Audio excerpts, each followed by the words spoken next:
Un conteur a fait parler les habitants d'Alençon. Les échanges ont été enregistrés. Ils sont consultables actuellement à la médiathèque du quartier de Persaigne. Une bonne façon de créer du lien. Qu'est-ce qui unit les habitants d'une même ville? Comment trouver sa place? Ce sont les questions posées par un conteur au fil de ces rencontres. Les échanges ont été enregistrés. Ils sont consultables à la médiathèque du quartier de Persaigne à Alençon. Pauline Atruit avec Damien Mignot.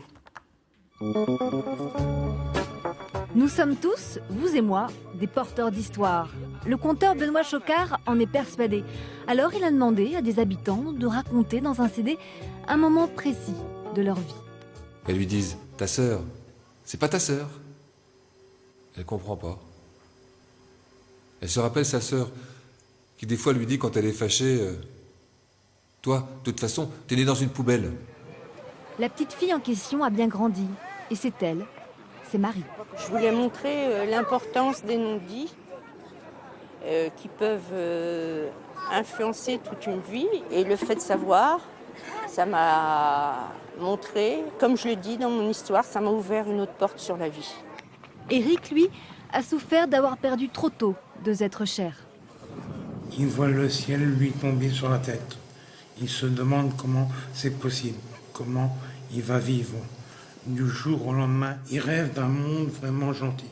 Depuis, il se voit comme un révolutionnaire du cœur, pas toujours compris.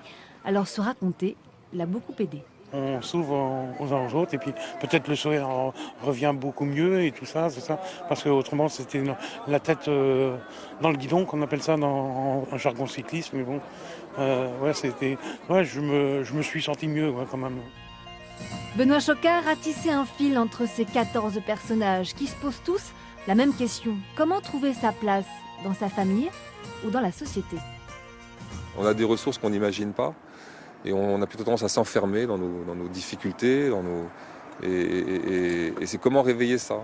Et je suis assez convaincu qu'un projet comme ça réveille ça. Et d'ailleurs, les personnes qui ont participé au projet, qui ne se connaissaient pas du tout, qui étaient de tous les quartiers d'Alençon, on s'est retrouvés la première fois, là, on a fait un cercle. Et petit à petit, les personnes ont osé se raconter. Et en effet, ça a été une découverte pour chacun.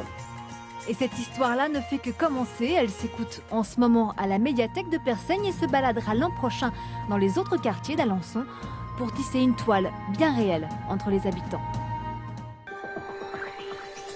Retrouvez toute votre actualité régionale sur l'application France 3 Régions.